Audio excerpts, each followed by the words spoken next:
ဟိုရှိမိသားစုရဲ့အငယ်ဆုံးသားလေးဟိုရှင်းဟာသူ့အိမ်ကိုအသေးရောက်လာတဲ့မိထွေးကိုလုံးဝလက်မခံပဲအိမ်ကနေထွက်သွားဖို့အော်ဟစ်ဆဲဆိုနေပါတယ်။သူကငါတို့အိမ်မှာမိထွေးမလို့ဘူးဒီကိုမလာနဲ့လို့အော်ပြောပြီးမိထွေးဖြစ်သူကျမ်းမြန်ကိုအိမ်ကနေနှင်ထုတ်ဖို့ကြိုးစားနေပါတယ်။ကျမ်းမြန်ကတော့အေးဆေးတည်ငြိမ်စွာနဲ့ပဲဒီနေ့ကစပြီးငါကဒီအိမ်ရဲ့အိမ်ရှင်မပဲလို့ကြေညာလိုက်ပါတယ်။အိမ်ဖော်တွေကလည်းသူမကိုလေးစားစွာနဲ့ပဲမင်္ဂလာပါအိမ်ရှင်မလို့နှုတ်ဆက်ကြပါတယ်။ဒါပေမဲ့ဟိုရှင်းကတော့ဒေါသထွက်ပြီးစပွဲပေါ်ကစာရွက်တွေကိုအိမ်ထဲမှာလွင့်ပြန်သွားအောင်ပြစ်ပေါက်လိုက်ပါတယ်။သူကမိထွေးကိုအိမ်ကနေမောင်းထုတ်ဖို့အစွမ်းကုန်စူးစမ်းနေတာပါ။ကျမ်းမြန်ကတော့သတင်းစာထဲမှာဖော်ပြထားတဲ့ဟိုရှိမိသားစုရဲ့အကြီးအကဲဟိုလီပျောက်ဆုံးနေတဲ့သတင်းကိုဖတ်ရှုနေပါတယ်။ဟိုလီပျောက်ဆုံးသွားတဲ့အတွက်ကုမ္ပဏီရဲ့ရှယ်ယာတွေကျဆင်းသွားပြီးမိသားစုရဲ့ဂုဏ်သိက္ခာကိုထိန်းသိမ်းဖို့အတွက်သူမနဲ့ဟိုလီတို့အရေးပေါ်လက်ထပ်ခဲ့ရတာပါ။ကျမ်းမြန်ရဲ့ဖခင်ကတော့သူ့သမီးကိုစိတ်ပူပြီးမင်းအဲ့ဒီအိမ်ကိုမသွားသင့်ဘူးဟိုရှိမိသားစုရဲ့ကလေးတွေကအလွန်ဆိုးသွမ်းကြတယ်မင်းကိုအနိုင်ကျင့်ကြလိမ့်မယ်လို့သတိပေးပါတယ်။ဒါပေမဲ့ကျမ်းမြန်ကတော့ကျမကိုစိတ်မပူပါနဲ့ဖေဖေကျမအဆင်ပြေပါတယ်လို့ပြန်ပြောလိုက်ပါတယ်။ကျမ်းမြန်ရဲ့ညီမကတော့သူမကိုမနာလို့ဖြစ်ပြီးမိထွေးဖြစ်လာရင်အိမ်မှာအနိုင်ကျင့်ခံရမှာပဲ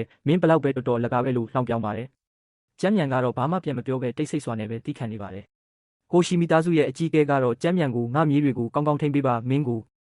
ငါယုံကြည်တယ်လို့ပြောပါတယ်။ကျမ်းမြန်ကတော့ကျမအကောင်းဆုံးစူးစမ်းပါမယ်လို့ကတိပေးပါတယ်။ကျမ်းမြန်ကတော့စာချုပ်တစ်ခုကိုလက်မှတ်ထိုးလိုက်ပါတယ်။ဒီစာချုပ်အရသူမဟာဟိုလီရဲ့ဇနီးအဖြစ်3လကြာနေထိုင်ရမှာဖြစ်ပြီးအဲ့ဒီကာလအတွင်းမှာမိသားစုရဲ့အတိမတ်ပြုမှုကိုရရှိရမှာပါ။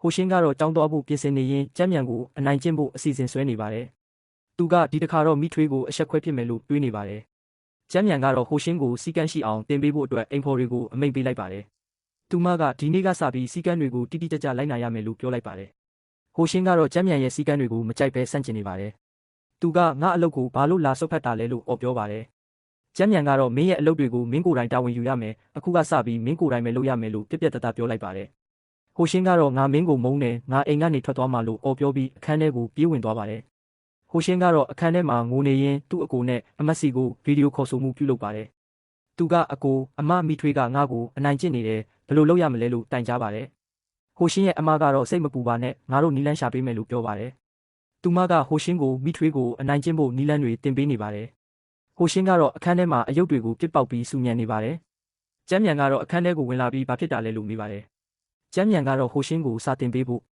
ကြိုးစားပါတယ်။ဟိုရှင်းကတော့ငါမင်းကိုမုန်းတယ်ငါစာမတင်ဘူးလို့အော်ပြောပါတယ်။ကျမ်းမြန်ကတော့မင်းစာမတင်ရင်မင်းရဲ့အလုပ်တွေကိုမင်းကိုယ်တိုင်တာဝန်ယူရမယ်လို့ပြောလိုက်ပါတယ်။ဟိုရှင်းကတော့မီးပိတ်ပြီးစာတင်ဖို့ကြိုးစားနေပါတယ်။သူကမီးမရှိတော့ဘူးငါဘယ်လိုစာတင်ရမလဲလို့တွေးနေပါတယ်။ကျမ်းမြန်ကတော့ဟိုရှင်းကိုစာတင်ပေးဖို့အတွက်အကောင်းဆုံးနည်းလမ်းတွေကိုအသုံးပြုနေပါတယ်။သူမကဟိုရှင်းကိုစီကန်းရှိအောင်တင်ပေးနေပါတယ်။ကျမ်းမြန်ကတော့ဟိုရှင်းကိုမနက်ခင်းမှာနှိုးပြီးကြောင်းသွားဖို့ပြောပါတယ်။ဟိုရှင်းကတော့ငါအိတ်ချင်သေးတယ်လို့ပြောပါတယ်။ကျမ်းမြန်ကတော့10မိနစ်အတွင်းမထိုင်ရင်မနက်စာမစားရဘူးလို့ပြောလိုက်ပါတယ်။ဟိုရှင်းကတော့ဘိုက်စာလာပြီးမနက်စာစားဖို့အောက်ကိုဆင်းလာပါတယ်။သူကငါဘိုက်စာတယ်ငါစားချင်တယ်လို့ပြောပါတယ်။ကျမ်းမြန်ကတော့ဟိုရှင်းကိုမနက်စာကျွေးပြီးကြောင်းသွားဖို့ပြောပါတယ်။ဟိုရှင်းကတော့ငါကြောင်းသွားချင်တယ်လို့ပြောပါတယ်။ဟိုရှင်းကတော့ကြောင်းသွားဖို့ပြင်ဆင်နေရင်ကျမ်းမြန်ကိုမေမေကျွန်တော်တို့မြန်မြန်သွားရအောင်လို့ပြောပါတယ်။ဟိုရှင်းကတော့ကျမ်းမြန်ကိုမေမေကျွန်တော်မှသွားပါတယ်ကျွန်တော်နောက်တစ်ခါမလုပ်တော့ပါဘူးလို့တောင်းပန်ပါတယ်။ဟိုရှင်းကတော့ကျမ်းမြန်ကိုမေ